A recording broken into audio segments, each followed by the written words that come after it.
Good evening, Dogger Boy 416 here, and the furry children. Uh, it's been a while since I was able to make some content. I'm still in process of getting a new range put together. And bye, buddy. Today I am working on 475 Linebaugh for the Magnum Research BFR. I've done a video on this particular revolver before. 7.5-inch barrel BFR. Lord willing, I'd like to take it on a buffalo hunt, Cape Buffalo, but that'll tentatively be in 2027. So right now what we're doing is making some test loads with Enforcer powder and good old Rimrock 440 grain gas checked wide flat nose bullets. So the load data for the 440 grain bullets in the 475 Linebaugh is pretty hard to find. I think there's a Handloader magazine article you can find online that's got some 445 grain data. I actually contacted Rimrock directly and spoke with Frankie over there. He gave me some starting and stopping points to work off of, and that's what I'm using.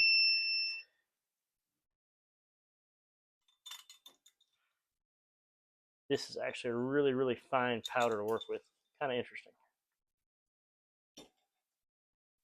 For a little over 2 weeks, the 500 Linebaugh brass has been ready. Those projectiles are in that green box under the red die set. These have been sitting here. There's 44 Magnum for the other BFR, and there's some 45 Colt. I think we talked about this in another video. If not, we can talk about it now. I've got some deer grenades I'm going to run in 44 Magnum and 45 Colt. These are Rimrock bullets. So I've been passing these day in and day out, looking at them, playing around online, looking through all my data books. Sit down and do it and take the time. And between work, and then I look up and all my neighbors' gardens are in already. And I hate being the last guy in the stack, but I was the last guy in the stack. We didn't get our garden in until last Saturday. But I was able to get the garden in before Mother's Day this year, which is a big pause and a big credit towards me. I mean, hey, you know. I'm gonna reset this one. I'm going to stop before I get to the max recommended load because my goal for the 440 grain bullet and for the 530 grain bullet is only about 11 to 1150 feet per second.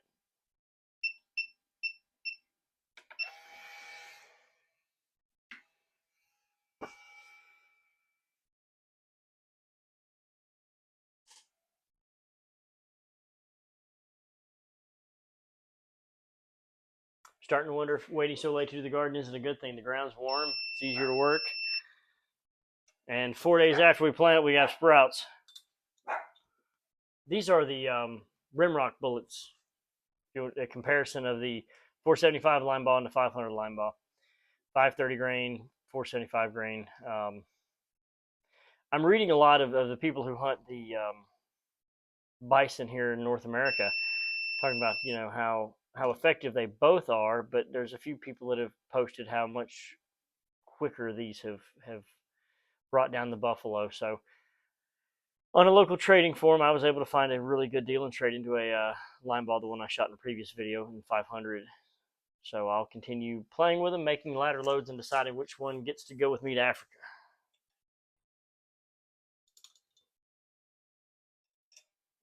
Welcome back.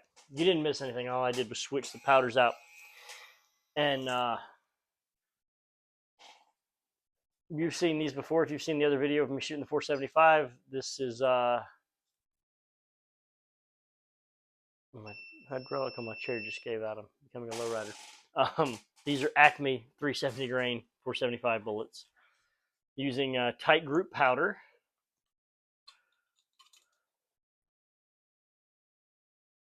And these are only running about 1150, 1130-ish out of the muzzle. Hopefully. So what do we have? We have our son's 7mm 08, to make ladder loads for, find out what it likes. And it's a Bagheera Stoke. Find out what it likes and get it tuned up for him. And then I've got a Weatherby Vanguard in 7mm Remington Magnum. I believe I'm going to order some North Fork 160 grain semi spitzers to work on that with. I need to order some more 375 projectiles from North Fork also. Unfortunately, my Africa trip is probably further away than I want, but I don't believe I have any more of those projectiles. And honestly, the 8-pointer I shot last year, that heavy bullet worked just fine. Brief recap. So these are Enforcer powder charge with ladder loads for Enforcer for the 440 grain gas check projectiles. And these last 20 here are using tight group just to throw it on the floor, just to make a plinking load to further get acclimated with the old BFR. On the better news, I actually was able to pick up my my optic today. I picked up a Trijicon SRO that is either going to go on the 475 Linebaugh or the 500 Linebaugh, depending on which one ends up getting in the big steel bird and taking a big plane ride with me to Africa. So hopefully, in the near future, we'll have some 475, 500 Linebaugh tests, loading for 7 rim mag, 7mm08, and those range tests. And then one of these revolvers is going to get an optic. I have a Burris 2x20mm handgun scope put aside that I am really kicking the idea around to put on the BFR 44 mag. I don't see it leaving the continental U.S. And taking the trip to Africa with us. But as far as, here in the southeast where I live for deer and hogs, or potentially there's some scuttle with some of the crew I run with about maybe kind of sort of possibly doing a cow elk hunt in the near future. That would be very cool.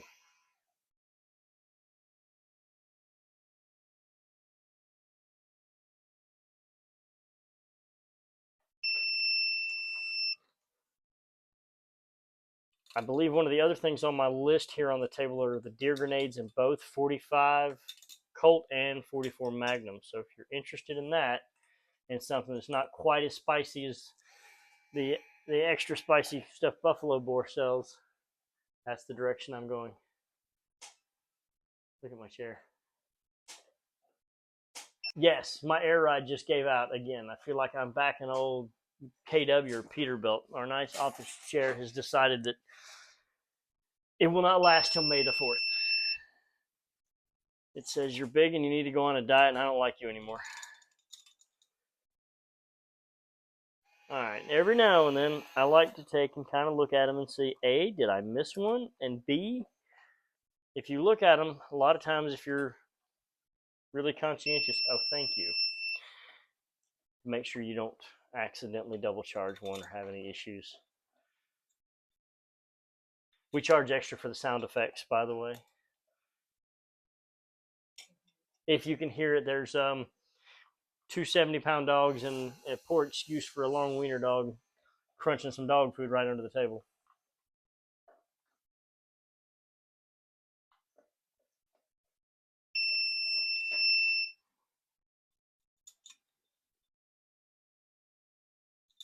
All right, that should be it for the powder charging.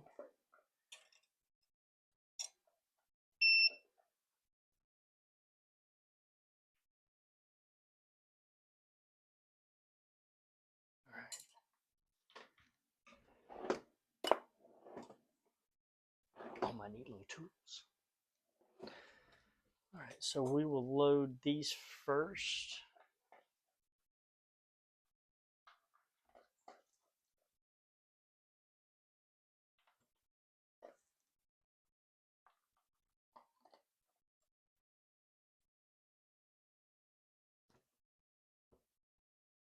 There we go.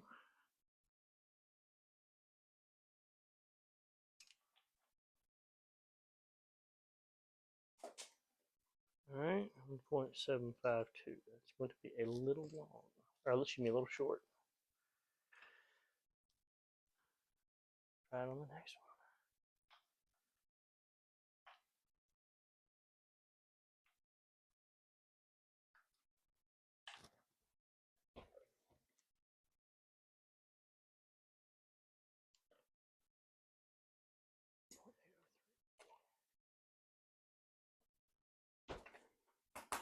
You're a good dog.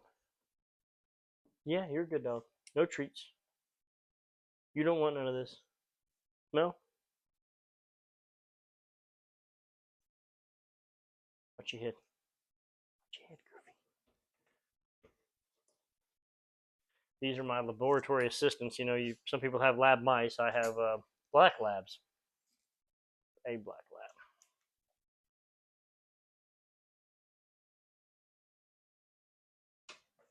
This should be pretty close. Almost there. 1.777.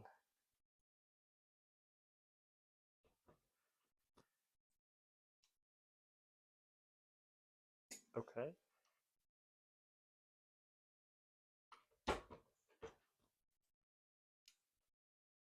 1.770. I do not have a 480, 475 case gauge, but I do have a revolver.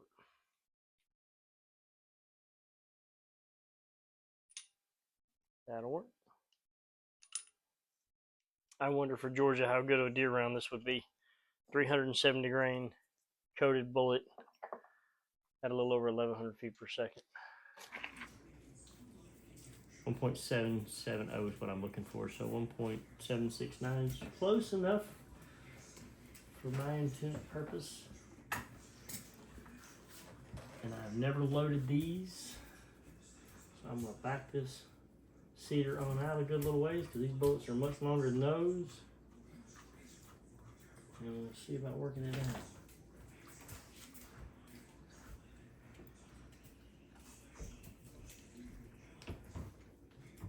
Oh yeah, we have to go down some. We're gonna have to go way on down. I may not need to adjust it that much. Yeah.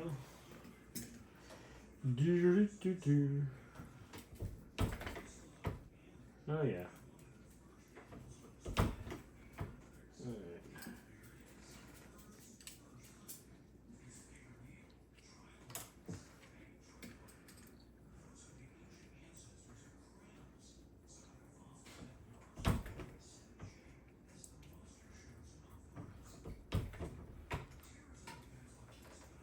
See that? I'm shrinking.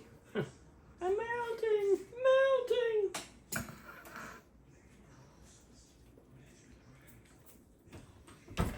Stupid chairs invite me to throw it against the wall.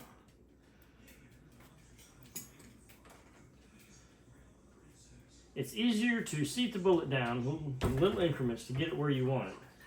It is to overseat it and have to pull the bullet and try again.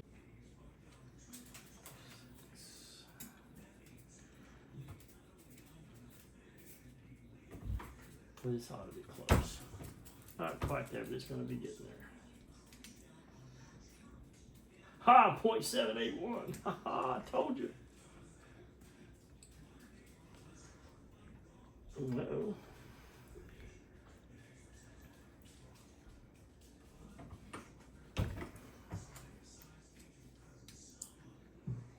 .773. Could go to the crimp groove. We'll see what this does. Alright. And my redneck case gauge.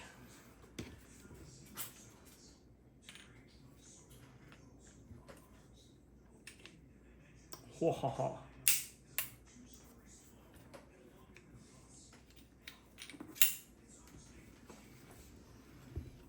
That's one.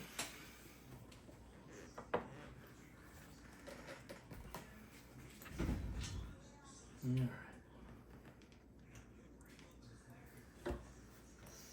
That's a lot of lead. You know, maybe this will make a pretty good squirrel hunting bullet. Can't hit the squirrel, just hit the tree.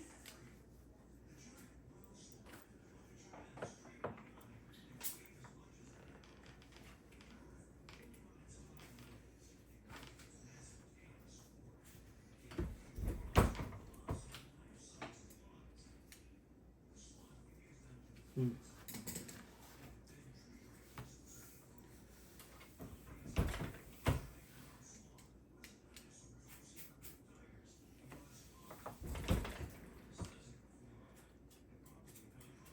of tedious, but really cool. Some people like golf. Some people do drugs. Some people read. Some people lick windows. Me, I like doing stuff like this.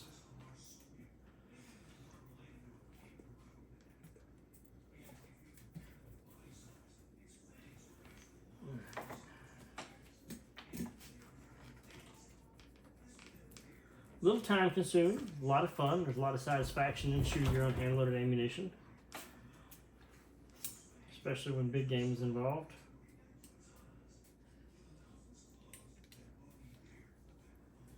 Perfect. Now, everybody that you watch and that you talk to, everybody kind of handles a little different. Some will check the overall length every 5 or every 10 or every box.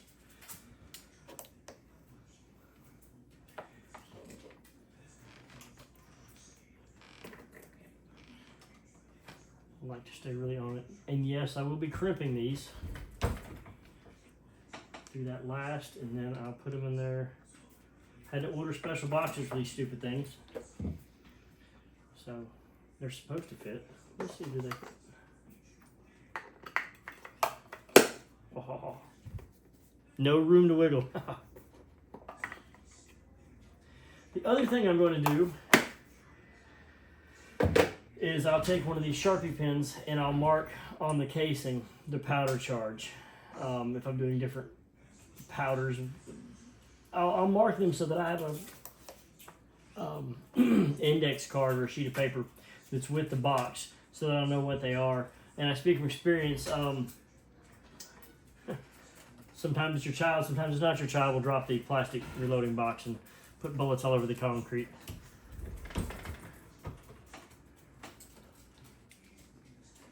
If they're not marked and you're putting them back together, you're trying to weigh each one to figure out which one was what powder charge.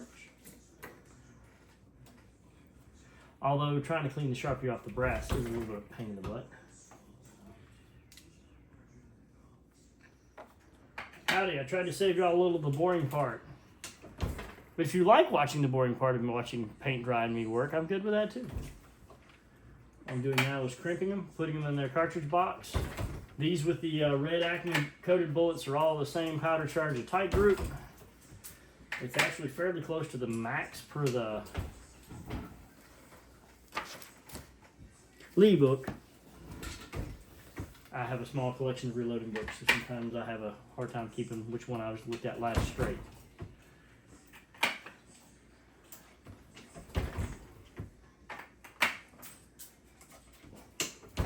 So I won't write on these Acme bullets, on these cartridges. I won't write what the powder charge is, but I'll write on the others.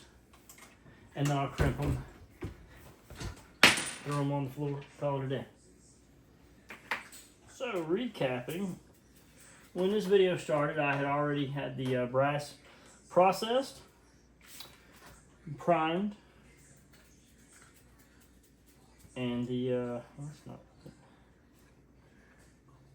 and then we powder charged it together, we seeded the bullets together, and now we're working on crimping it together. And I can't read my own writing today. Will you go in the revolver?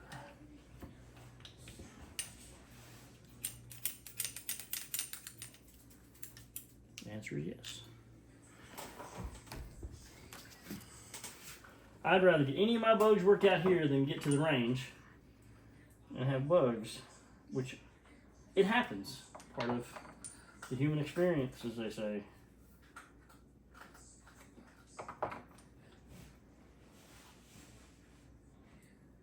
So a fun evening, putting together some lighter loads for 475 Linebaugh and some more plinking loads for 475.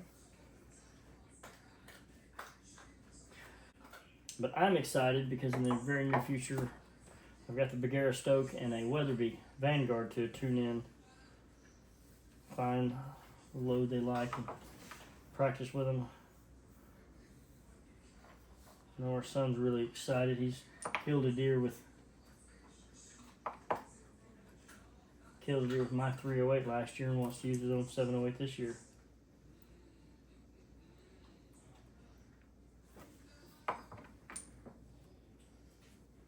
And the reason I do this before I crimp them is I'm in the habit of crimping them and putting them in the cartridge box they're going to rest in. If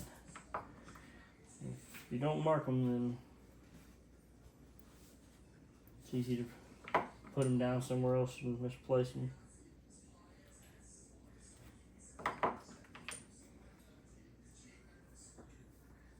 And so what I did is I went up a half a grain hotter with each one. And I stopped half a grain above what the gentleman at the bullet manufacturing company recommended to be the max. I'm thinking somewhere right in here will probably be what I'm looking for from what I can tell on data online, but we'll see. So what happened was this little sleeve that has the adjustable nut, this is a Redding crimp die, got stuck and wouldn't let me turn to adjust it. The fix,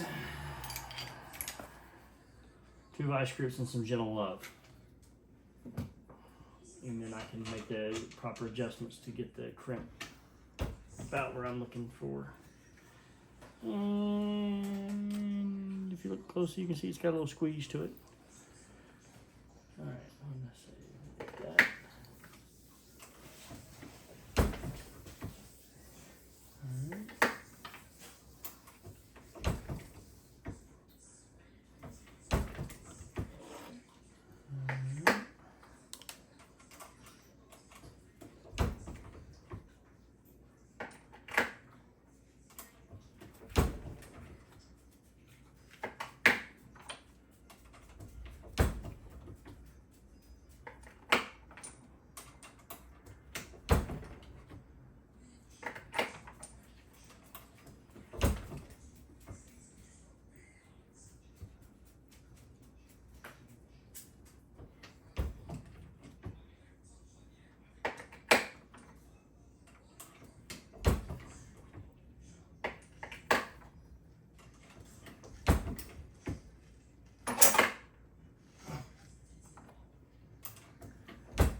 Don't have much crimp to it. Much more better.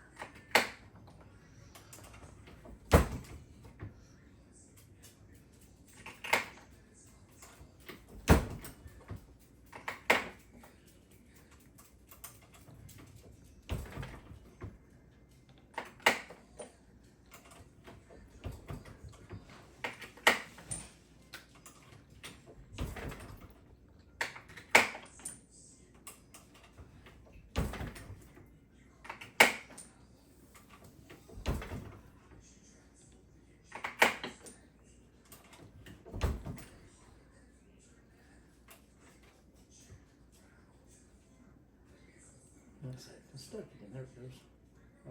Just a little.